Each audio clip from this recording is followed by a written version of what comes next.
Hi everyone, welcome back to my channel. It's Lady T here.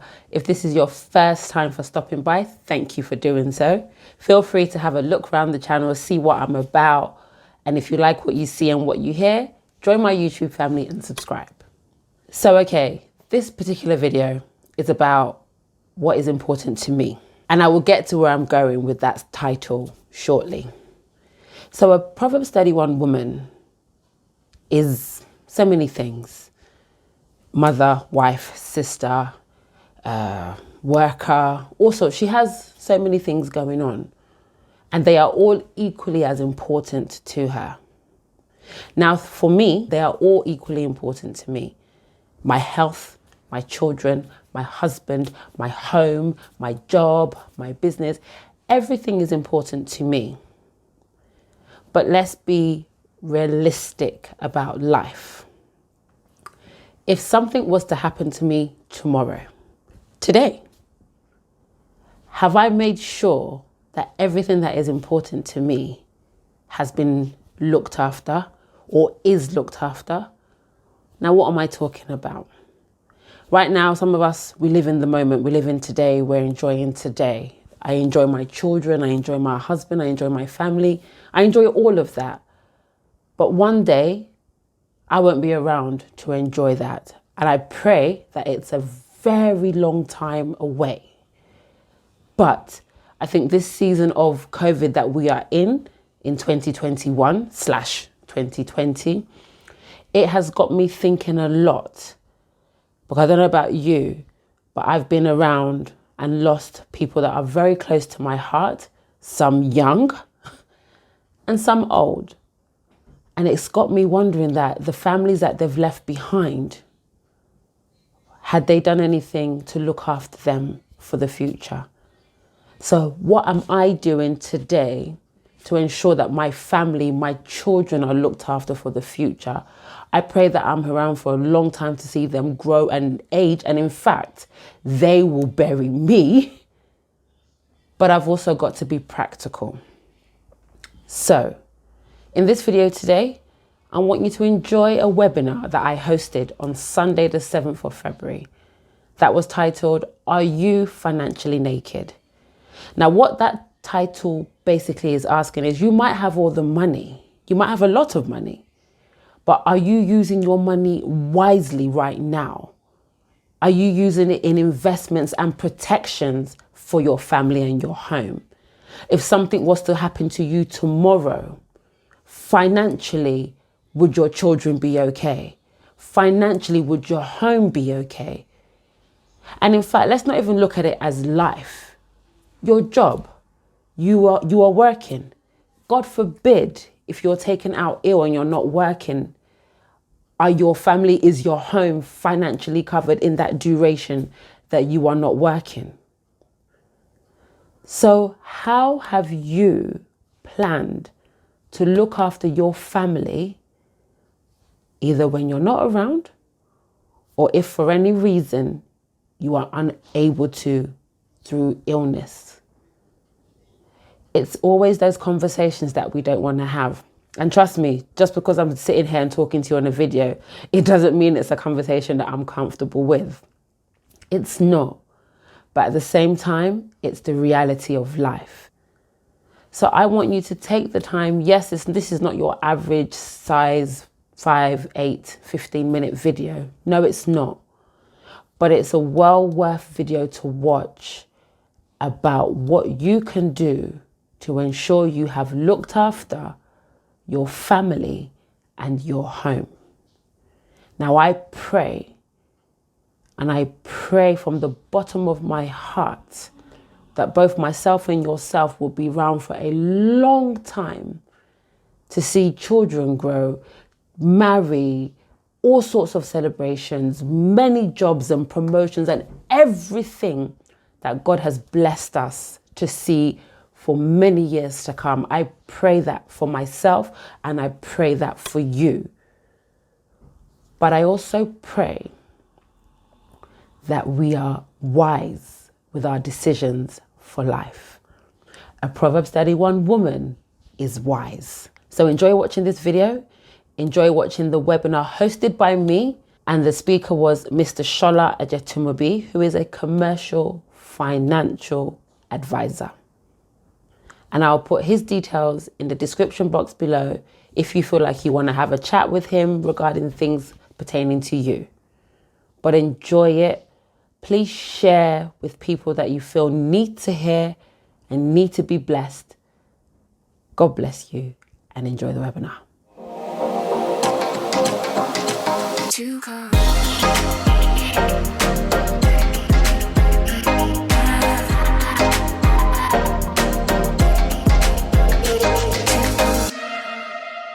Good evening, everybody, and thank you for joining and welcome to Are You Financially Naked? I am, for those of you that might not know me, my name is Ruth Odenuga, or I'm also known as Tayo as well. Just a brief introduction as to who I am. I am the founder of, I'm the founder of 3 of the logos that you see here. The 4th logo in the corner, I'm not quite the founder of YouTube, but I have presence on YouTube. So I have been running an events company now for over 12 years. Event management from weddings all the way through to funerals. And in saying that, in this particular event, that's quite apt in terms of talking about funerals. I know it's something that we don't like to talk about. I know it's something that we tend to shy away from. But in this season, I've actually been a partaker of a few funerals through my company. But onto a lighter note, I also have a clothing brand based on my Christian faith called Said Imprint and based on the Proverbs 31 scripture. That has been going now for 2 years, but in the last year or so, heavier scriptures from different areas of the Bible have been laid on my heart, and I've now grown from just not Proverbs 31, but into many beautiful areas of the Bible for both men, women, and children. Then in the left-hand corner here, you would have probably seen this logo many a times through the last few weeks of social media promotions.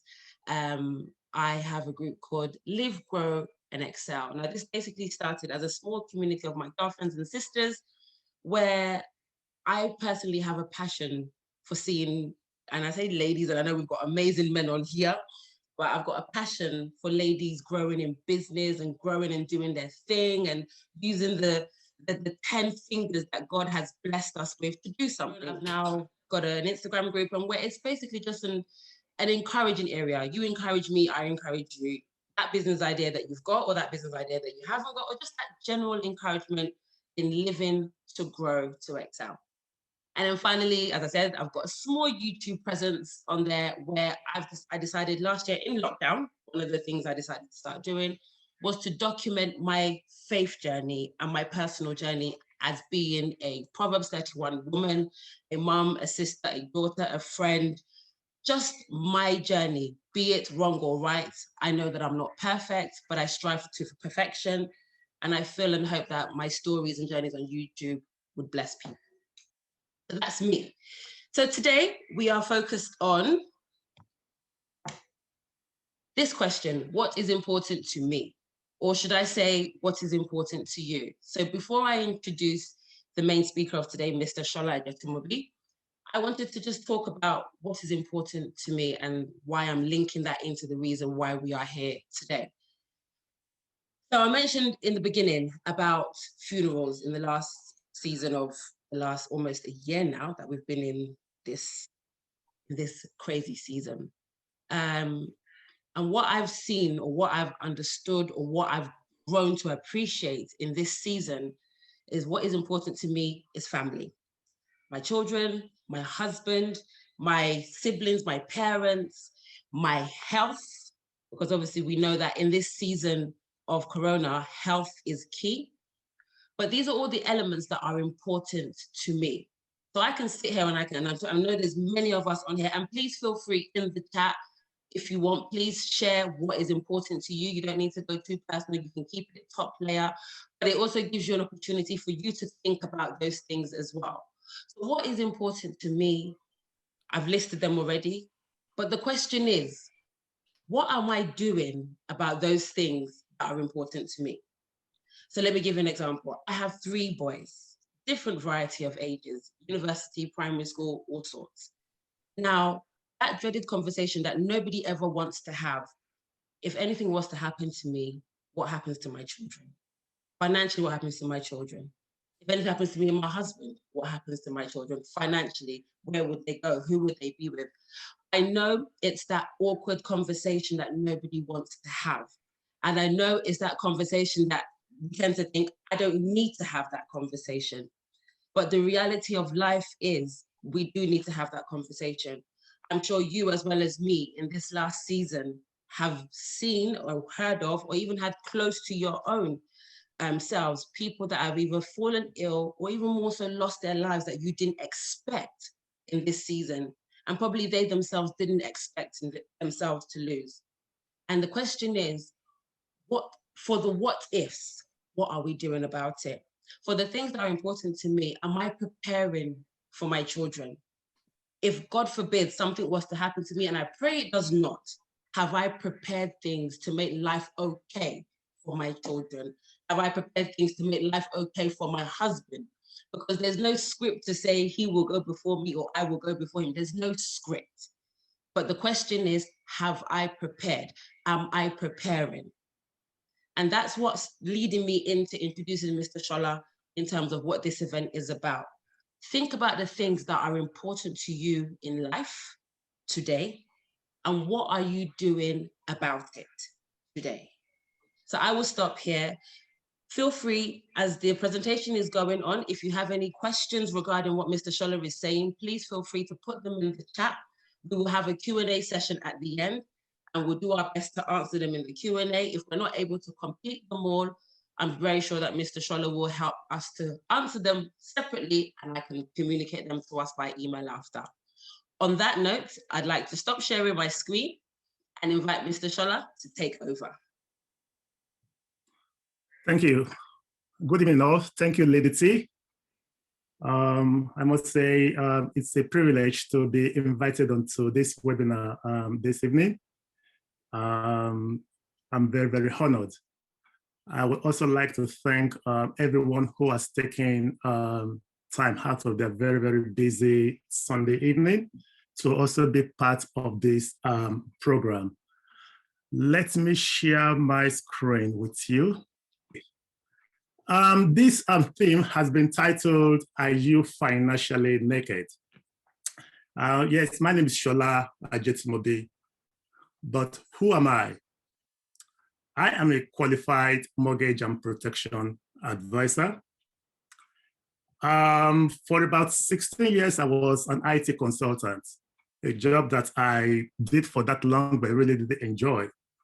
And I had to retrain myself to be a mortgage and protection advisor because it's a job that I actually love because of, I'd like to say, my passion to help people.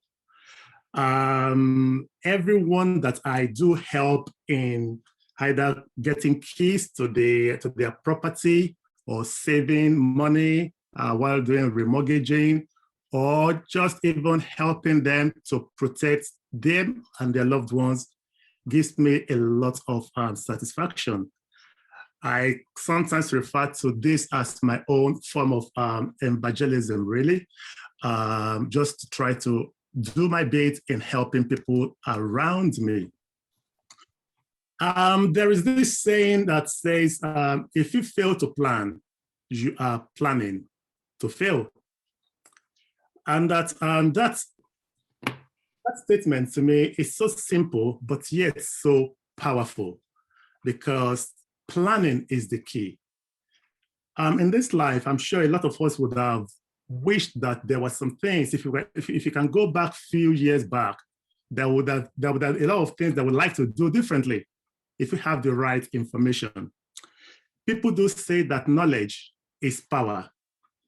I partly agree with that, but yet there are so many information out there today, and information that being thrown to every one of us from right, left, center.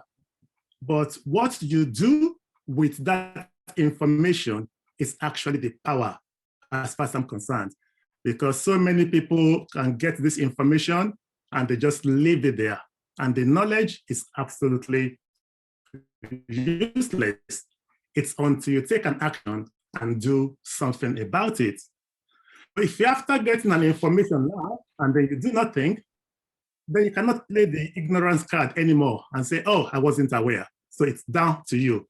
So you can only maybe blame yourself. Today, I'm going to try to touch more about the mindset, because most of what I will be speaking about today is something that we have all had before. So it's nothing new. But the key thing is, why are we not doing something about this? There will be some category of people in this audience. There will be different ages in this audience. There will be some people that are maybe relatively young, and there will be some people who are also maybe experienced. So I guess the essence of this program is number one, to help to validate those who have done something about the situation, really. To just say, oh, yes, you know what? Yes, I've done the right thing. And then maybe to prompt those who know about it, but then they've not really done something about it, but they know that maybe this is something I should do, but they've just not done something about it. And maybe the relatively younger ones who this is just even going to be something new to.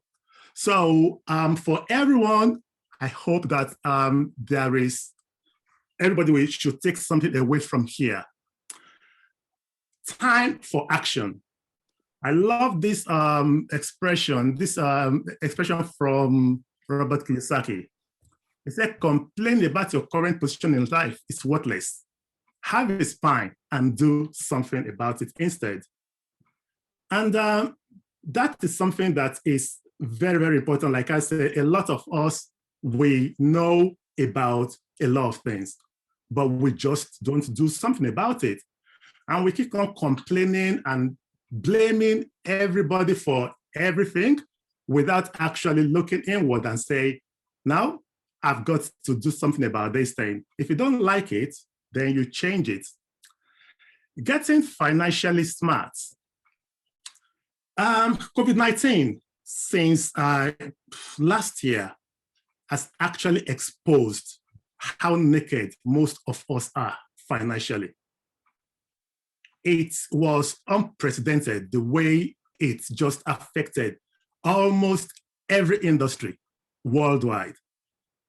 And it highlights that depending on one source of income in the world we are living today is actually very, very dangerous. It's about time that we need to have multiple streams of income. I'm also of the belief that in today's world, having the right financial education is now even more important than just a university degree. Not that I have anything against university degree, but in the world we are living today, you can have your university degree. If you do not have financial education, you may not end up where you should be. So having financial education is something that our children should be taught, maybe from as early as possible. It is mandatory. There are many investment vehicles out there that you can dabble to. You may not be able to dabble into all. There are properties that can make you money. There are shares, stock and shares, Forex, online marketing, commodities. Whichever of these investments you want to go into, however, it is important that you get the right knowledge. A lot of people just venture into something without understanding it. An investment can go either way. It can be either profitable or not. But in order for you to make a profitable investment, you must have adequate skill sets or understanding of that investment. Why should you take charge of your finances? For me, the why question is one of the most important words in my vocabulary. Because as long as I can answer why I am doing something, it gives me focus. It makes me focus. Many people do a lot of things without actually understanding why they do it. And because of that, they face a challenge. And believe me, in this life, life will happen. You would face a challenge. But when you know why you are doing something, it helps you to focus more, to persevere, to know that maybe even that challenge is a step, it's a necessary obstacle for you to get to that next step. So you will not quit because you know why. So I would say a very good habit is to actually list reasons, of 10 reasons at least, there could be more, of why you want to improve your financial status. Write them down and look at them every day as a reminder to yourself when you want to backslide. So when you know why you are doing this, it can actually help you to be on the straight and narrow. Some good habits to cultivate. If you don't have enough assets to pay for your liabilities, then you must start spending money on things you don't need. I'm going to say that again. If you don't have enough assets to pay for your liabilities, then you must start spending money on things you don't need. If your assets are looking after your liabilities, then fantastic. You only live once. You can enjoy your life. But if you depend on your income, that you are doing your 9 to 5 to look after your liabilities, I think you may have to maybe rethink about your priorities. And it's about time as well that we take personal responsibility for our actions. A lot of us will blame everything and everybody for where we are. Some will blame their spouse. Some will blame their children. Some will blame the weather. Some will blame the government. Some will blame everybody. The only person they wouldn't blame is themselves. But it's about time that we start to look in the mirror and say, that person that is staring back at me is actually responsible for where I am.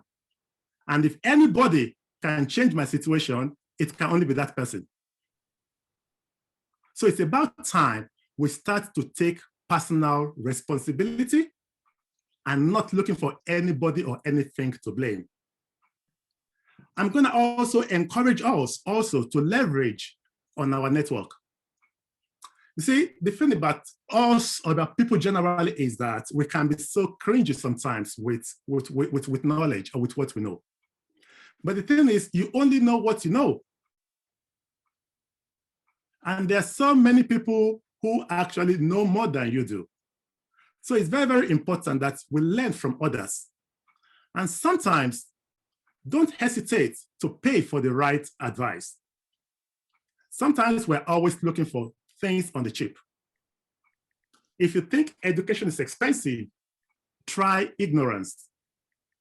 There are so many people in my line of work that I have helped that somehow, for so long, just by one act, they've saved themselves thousands of pounds. And the reason why they've saved themselves thousands of pounds is that they've gone to a professional to take an advice. So in every area of our life, we have so much people that are around us, but also you only know what you know. So a good habit is to leverage on your network, because that way we can all learn and grow together. Today, I'm going to focus more on protection of our assets. And the first question, if you ask many people here that what is your biggest asset, a lot of people will say maybe it's their house. A lot of people will say maybe it's their car. Some will tell you, my children are my biggest assets. Well, I'd like to say that you are actually the biggest asset of all. And you have to treat yourself as that. Because you are the ATM. You are the money-making machine. You are the one that's bought this house. and you are the one that whose income is required to pay for all these other assets that we have kind of talked about earlier. If you say your children's your assets, you need to provide the money or whatever to bring them up. If it's your house, you need money to pay the mortgage. If it's your car, so you are very, very important. And that is why it's very, very important that you protect that number one. Because if anything happens to you, there could be a lot of other things that could suffer. I've listed a few things here that we can use to protect ourselves and the assets here. We talk about life insurance. We talk about critical illness insurance. We talk about income protection insurance, private health insurance. We need to talk about trust and will. We'll be talking about business protection. We'll be talking about estate planning, talking about pension. We will not be able to cover all of this today because every form of advice is personal to everyone. I do not understand pension. I'm not a financial advisor. I do not understand estate planning. I need an accountant to help me to do that. But the essence of why I am saying this is that some of us may already be doing this. Those are the ones that are being validated that they are doing the right thing. And some people may not even think, what is estate planning, for crying out loud? They have multiple properties and they don't know what is going to happen to those properties if they were to pass away. Some people, they don't have trusts, they don't have will. And they don't know what is going to happen if anything were to happen to their assets if they were to pass away. What's more important than family? We do buy insurance for almost anything, but it's very, very important that we now start to think and start to protect the key person, which is ourselves, the income provider. I've been an insurance a mortgage advisor for about 4 years now. And insurance, again, this is what I want to concentrate more on today. It hurts me. It really hurts me. Every time that I see that people do not take the issue of insurance, I would say, yeah, seriously enough.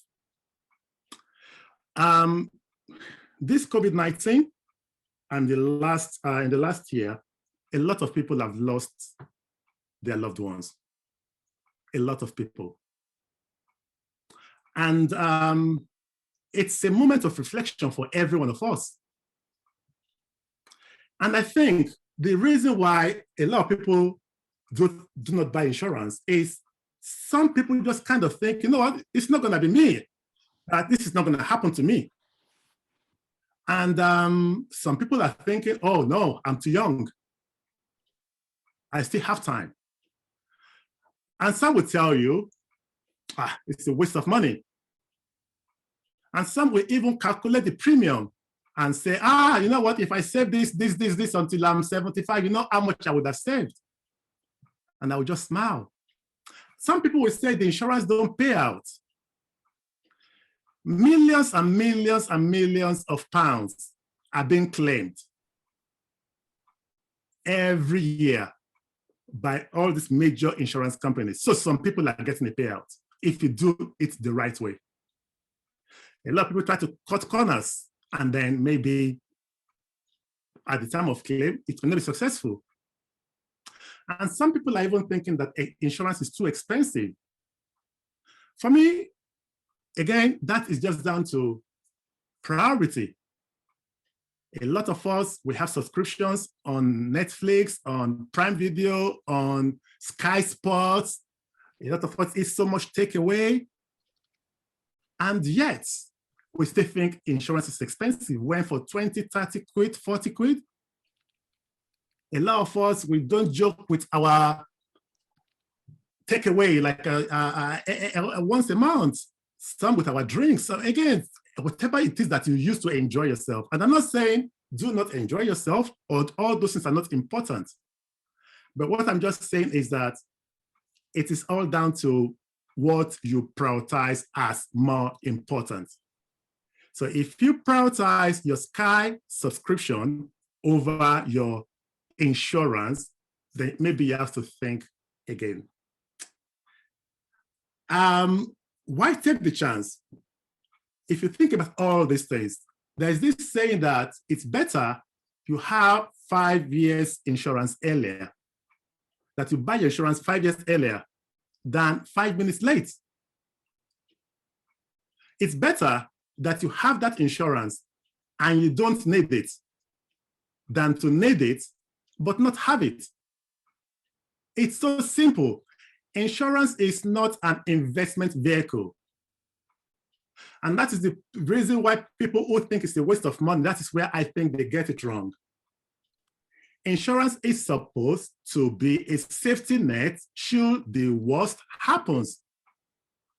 Sometimes we don't even want to pray to claim the insurance.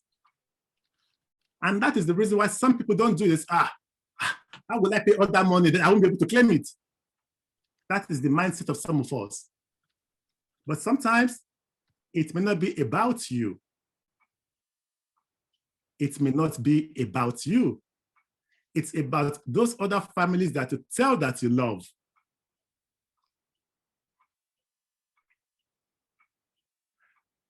When I see people sending out GoFundMe, again, it breaks my heart for insurance, for people who's passed away. And I'm like, why do you have to put a family through this? GoFundMe is fantastic for a lot of other things, but for life insurance, I think it's down to everyone to take personal responsibility so that they don't now gamble how much money people are going to give to their family when they're gone, if anything was to happen.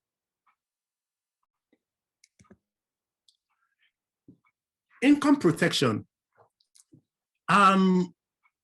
This is one part of life of insurance that a lot of people don't really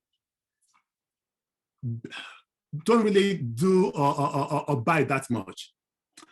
And for me, I think it's an important protection to think about, especially if you're self-employed.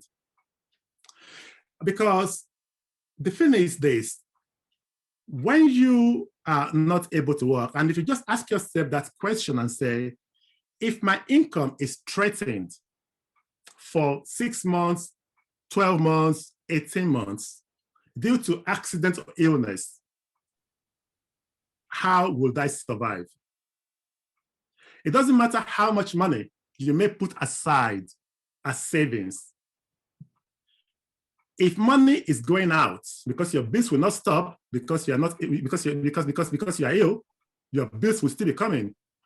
And if money is going out and no money is coming in, it doesn't matter how much you have.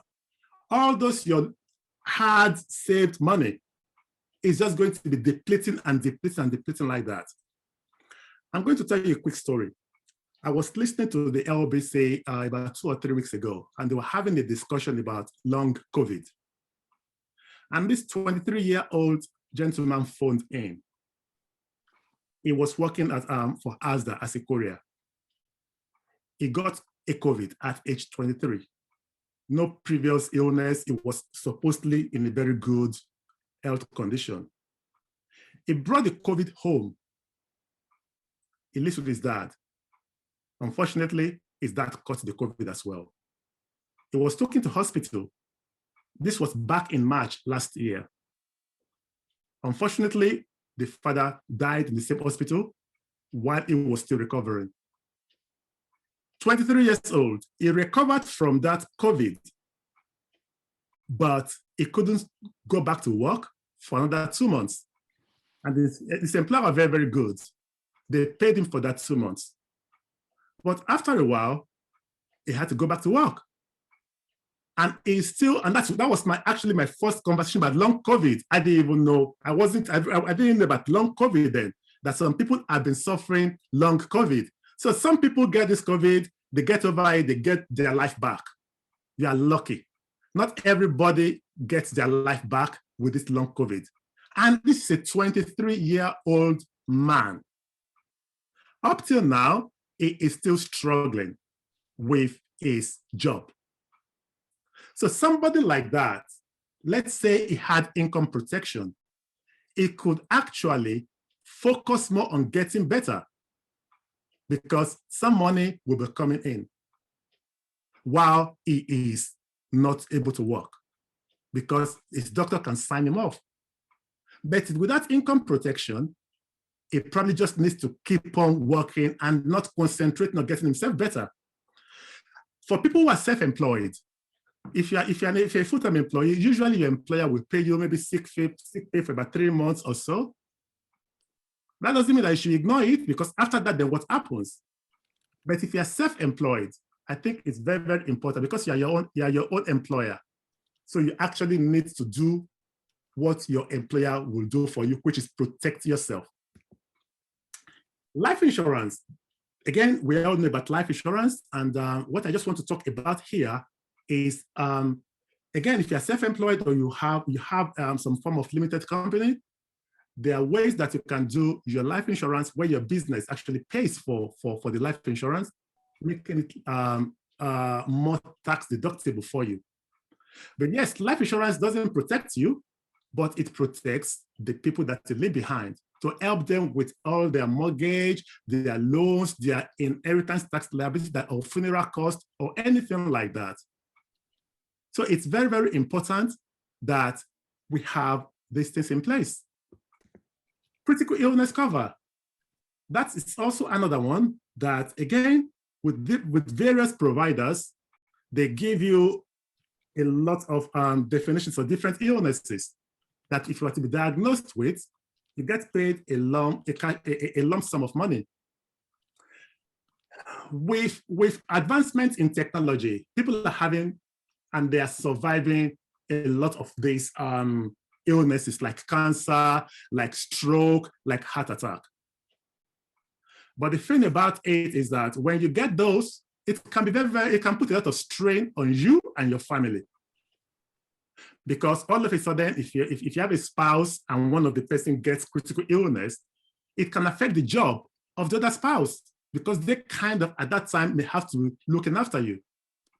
So if there is some form of lump sum money that is paid, that can actually help that family to actually get that person to quickly recover.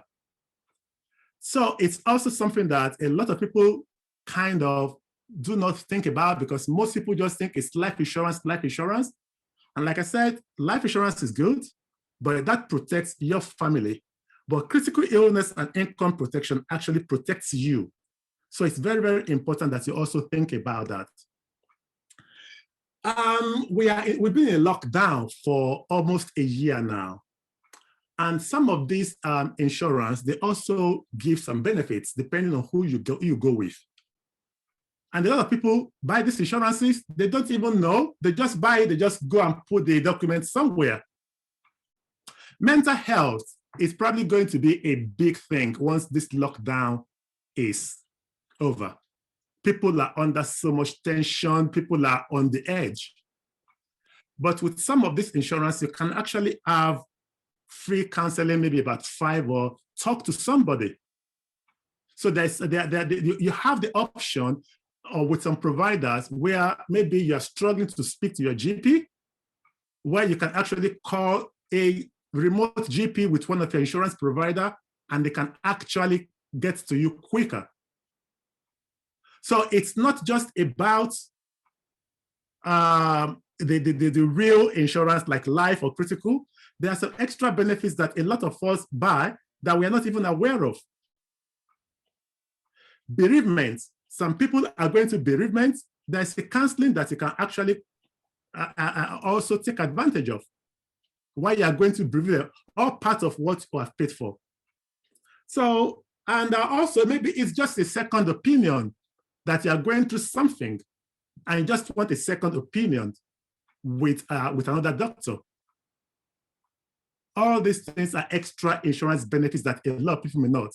But when you do this, all this is to help to protect you as that asset, is to protect you, because we need all of us to be in good health to be able to make the money, to be able to live a good life.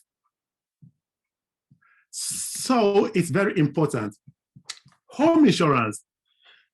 I'm sure a lot of us know, especially those who have mortgages. They know about home insurance, building insurance. But you also sometimes I've heard a story about somebody that actually, because with home insurance, you actually renew every year. And this particular person just canceled and forgot and didn't renew. And then the kitchen got burnt down. And it was a real mess, thinking that, oh, okay, you know what, let me just pull the insurance. No insurance. So again, these are things that can actually just bring a lot of stress to people. And so it's very important that check that you have your home insurance and it's valid. And if you have a buy-to-let accommodation, if you have a buy-to-let property, also make sure you have a landlord insurance. Your normal building insurance is it's not the same as landlord insurance. So it's important that you get the correct insurance in place. I mentioned about trust earlier. Trust, as far as insurance policy is concerned, a trust is just a legal arrangement between somebody that we call a trustee and a beneficiary or some series of beneficiaries. This is something that a lot of people who have insurance either don't know about, the advisors don't talk to them or advise them or enlighten them more about it, but which could also be a way of protecting your family from inheritance tax. Basically, what happens with a trust is when somebody passes away, whatever you own goes to what you call your estate. And that can be your properties, your cash and money, your cash, your investments, everything goes into what they call your estate. And you have a threshold of £325,000 before our HMRC says we want some 40% of whatever is left of that. So let's say you have an insurance policy worth 500,000 or 400,000 pounds, and something happens to you. If you do not put that particular policy into trust, for the simple of sake arithmetic, say you have 400,000, 40%, 160,000 pounds of that money would most likely go to our HMRC. And that is the money that you have actually put together to help your money, to help your family. Just imagine how far that money can go. And then it's all down to a simple advice and just a document that even is free of charge to do. So if you have a life insurance and it's not in trust, it's about time you start to review this. And it also, it pays very, very quick, because when there is a trust in place, as far as insurance is concerned, you don't have to go to the probate for all the claims to be done. They know who the trustee is, they pay the trustee. The trustee is the person that you have appointed to look after you, to assign the right amount of money, or the money the way you want your money to be distributed if anything were to happen to you. That's who a trustee is. The beneficiary will be those who will benefit from the proceeds. So it's very, very important that we think about trust. In the bigger scheme of things, there's something called will. Again, a lot of us from my background, when you talk, have you done your will? Everybody will say, oh, why am I doing my will now? I'm not going to die tomorrow now. We all think that we cannot die, that, oh, yes, when you do a will, it's like, oh, yeah, are you saying that you are going to die? I have a very good friend of mine. I have a very, very respected friend of mine. He's in his 50s now. He did his will when he was 27 years old. 27. He's bought his property then, had one child, and he has already made provision for his unborn children in his will, which he can later then update as necessary. The thing about the will is, again, with trust, it just allows you to be in control of how you want your estate to be distributed once you are gone. Of course, yeah, there are other areas, and again, in terms of taxes as well, because again, if you work with the will, and if you get a proper legal person who does the will for you, they can also put some of your estate into trust for you. This is where the estate planning is very, very important. Because at the end of the day, we don't want to keep on working hard and working hard and working hard without knowing how do we actually protect all these things that we've been working hard for, and then we then hand over our money when we are gone, that our children or grandchildren should benefit, hand it over to the taxman. Bridging the gap. What legacy are we passing on to our children? Again, the thing about it is this. Like I said earlier, the intention is not to actually want to claim on your will, especially when it comes to life insurance, because we all want to live as long as we possibly can. But the thing is this, we've seen people, especially with this COVID, that anyone can die at any time. But when you have a policy of $500,000, that is saying that, and you do it, say, up to your age 75 or 80, that is saying that you are potentially, you have $500,000 plus whatever else you have. So your family, they stand to get whatever is the amount you've covered.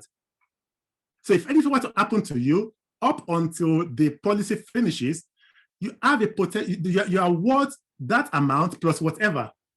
So imagine, and again, like I said, it is not something that, okay, we pray to happen, but we see people die in their 40s now, in their 50s now, in their 60s now. Imagine that something happens to you, but your children have about $500,000. How long will it take us to actually save 100,000 tax-free? Think about it. But you do an insurance policy for $500,000, 400,000, 300,000, you are potentially worth that amount until the term finishes by paying 30, 40 quid every month. And then we need to educate our children, because one thing is living this plan, having all this plan. But if we do not educate our children about the importance of what we are doing, and they don't understand how money works, they may just blow all this, our hard work, they'll just blow it. So it's also important that we start to teach them. For some of us who are here, some people will, again, depend on which age group we belong to. Some people may say, maybe it's a little bit too late. But Sir Captain Tom Moore just taught us that nothing is ever too late. We all can start today. You can start to think about all these things today. And for those who have children who are still young, it's about time we start also to empower them. Realigning our priorities. This, for me, again, I've talked about priorities earlier. And sometimes I see a lot of people and I cannot understand it, in all honesty. And this may not sit well with some people. But I would say, I'm not against giving money to charities. But I'm going to say that if you give money to charity, if you give money to church, to mosques, if you're a member of any particular club, or maybe old students or whatever, and you are paying some money subscription, but you do not have a life insurance, I would say realign your priority. As good as your church members may be, as your church may be, your mosque may be, your club members may be, if you were to go today, they may be there for you for 3 months. Then your family are on their own.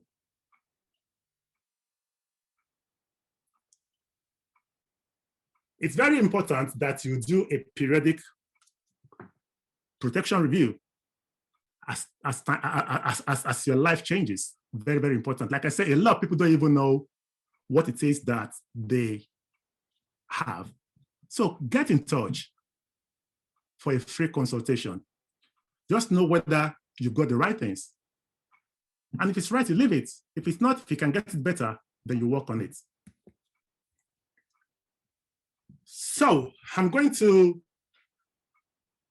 just say thank you to Live, Grow, Excel for giving me this opportunity. I do not want to take too much time because I know everybody is very, very busy. But I love this words from Nelson Mandela when it says, what counts is not the mere fact that we have lived. It is what difference we have made to the lives of others that will determine the significance of the life we lead. Live, Grow, Excel are putting a series of webinars to help us impacting people. And that's why I was excited in my own little way to be part of the program, to give my time today to share just these little nuggets. And like I said, advice is personal. I'm not going to advise anybody on mortgage because the situation is different on this seminar. I'm not an accountant. I can't advise you on how to plan your estate, but I think I've given you things to think about. I've signposted you. Make your accountant, your financial advisor, your legal, whatever, find people who know more than you do. A lot of people want to go into different sorts of investments, but they are not aligning themselves with people who know better than they do. And they are missing out. But you get the right advice, you get the right people around you, you'll probably live, grow, and you'll excel. Right. I mean, that is me done. If you want to contact me, that is my details below. Awesome. Bro, thank you so much. I think I sat through that listening and a tiny bit of a tear duct in the corner of my eye. If you were like me, don't be shy and put it in the chat and say yes. And the reason why I say that is Mr. Shola hit home in some areas in things that I've never actually really thought about. And when he opened up by saying, what is your greatest asset? I would have said my children. I would have said those are who I need to live for. But saying I am my greatest asset, I've never, ever looked at it like that. Mr. Shola, thank you so much. This wasn't going to be a sales opportunity. And you said that in the beginning. It's more an attitude changing, a mindset changing.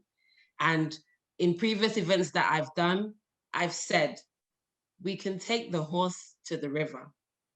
Once the horse gets to the river, whether they drink, whether he turns around and goes, it's up to the horse. But whilst Mr. Shola was talking, there were some questions that came in. So if you do have a question, please feel free to put it in the chat now. But I do have a couple here. I'm very conscious of time as well. So at maximum, we'll still be on here for another 15 minutes at max. If we can't get through all the questions, Mr. Shola will answer them offline and I will send them on email to us all. So a question that came in, how do you ensure your income? What? How do you ensure your income? Ensure, yeah. How do you ensure your income? If okay. Income protection, I think that was. That's the income protection. Yeah. So basically, yeah, so there's a policy in place that every provider will say, if you were to be signed off work, say due to illness or accident, they would pay you up to about 65% of your income, because what they don't want to do is to pay you 100% of the salary, because then there's no incentive for you to go back to work. Mm-hmm. So they pay you up to like 65% of your income. So if you are signed off work for a period of time, you can defer the period, so say 3 months to make the premium cheaper. You can make it 6 months. It all depends. Again, people can have depression. People can have mental health. People can have stress. If you have critical illness, it is not stress is not critical illness, if you know what I mean. So, but once you put that protection in place and you be signed off work that you can no longer do your job, then the insurance will kick in. Okay. That's how you protect your income. Okay. If we haven't answered that the way you wanted, please send me an inbox message, or Mr. Shola will equally answer you later. Another question we had, if somebody dies and has no will, does the government take over the person's property? I wouldn't say the government will take over the person's property, no. But it comes back to this, what I said about inheritance tax liability may depend on the value of the property. But that will be a question geared more to either your legal advisor or your accountant. That's what I'm saying. That's what I'm saying. Mine is to signpost you to go and seek the right profession. I can't advise on what will happen if from tax perspective. I'm not an accountant, but we think about these things. Then we go to either a property lawyer, an estate planner, an accountant, and then they can guide us so that we just think about this and then we do something about it. Next of kin and trustee, are they the same? Are they one of the same? So if you fall ill or you go into hospital and you're told, write the next of kin, is that the same as your trustee? Well, the first question to be answered there is there even a trust in place? Okay. So if there's no trust in place, then you don't have a trustee. Okay. So when you have a trustee, your next of kin can be a trustee, or you can choose somebody else. It can be even be an organization like a solicitor firm. It can be a trustee. If you don't trust anybody in the world and you want somebody else, you can go for a solicitor firm and they can be a trustee. It's an option. Yeah. So next of kin is next of kin. If there is no trust in place, then that's where it sometimes gets messy, because the probate now kicks in there. You now start to go through this probate process, getting an administrator to administer the estate, because you haven't actually done a will in the order that you want things to go. But if you have put a will and all those trusts in place, it just makes it easier for the estate to be administered. I have here, if you have an existing life insurance that expires at the age of 65 and you are still alive, does it get automatically renewed? No. No. So you've got to go back in. It's a term, that's why it's for a specific term. So once it's finished, that is the end of that policy. So if you are thinking along the line of maybe you want to do it longer, and if you're not 65 yet, you have two options. You can either try to get another policy to extend it while you are still relatively younger, instead of waiting for it to finish at 65. You can still get it at 65, but obviously it's going to be more expensive. Okay. And we have here, what age is it too late to get some sort of insurance?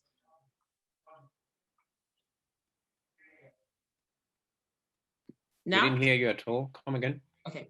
What age is it too late to get some insurance, some sort of insurance? My dad used to have life insurance, but the term has ended. Is there anything else he can get? Sorry, can you repeat that?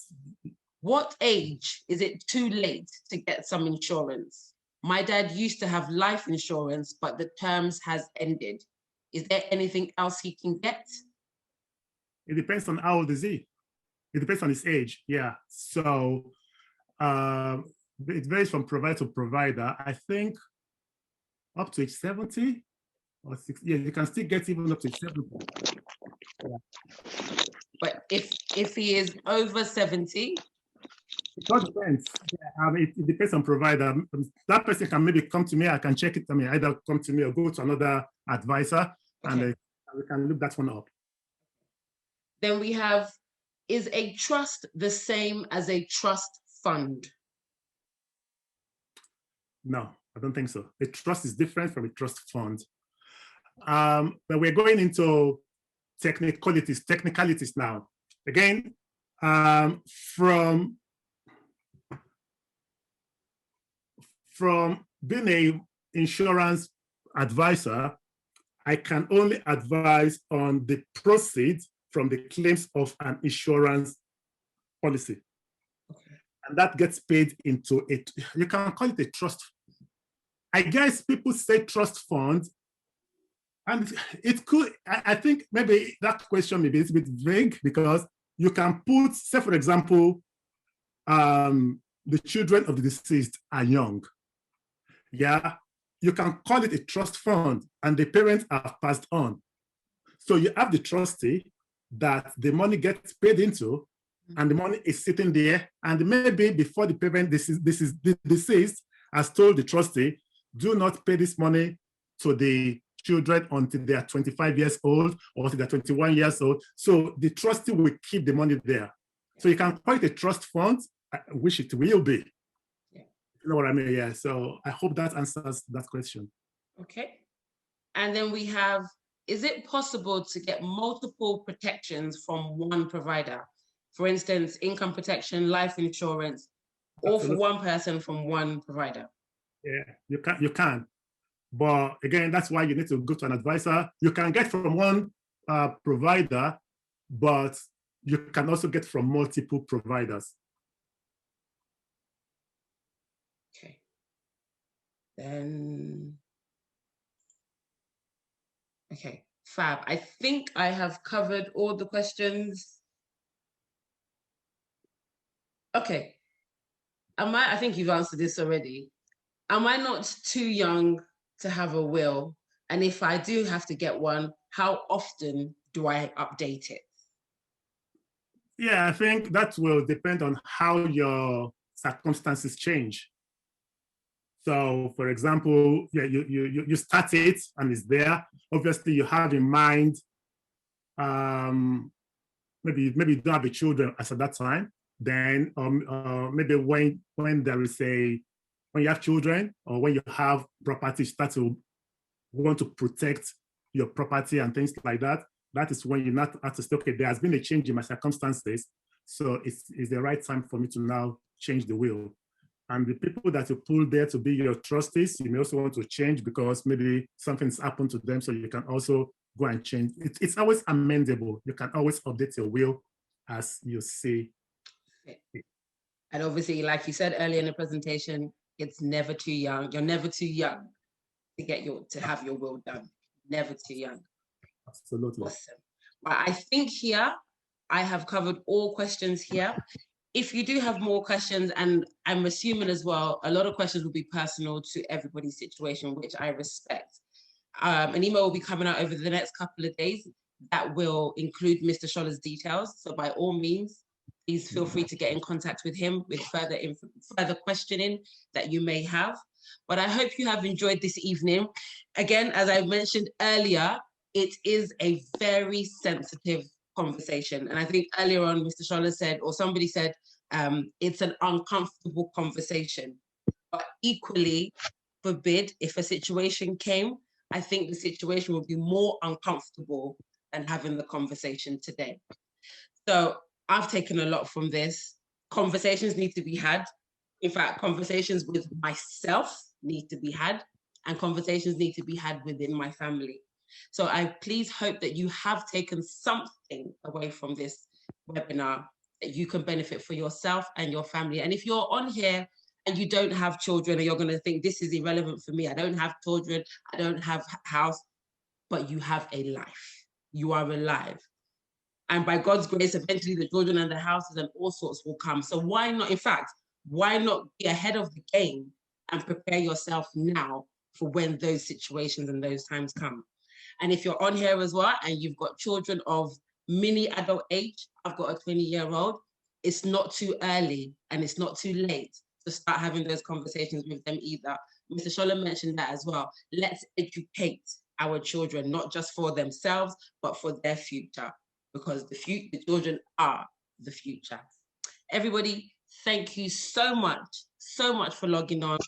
On that note, I'd just like to say thank you very much, everybody. And I pray that this situation for everybody is a far off situation, that we are planning for a very, very far future.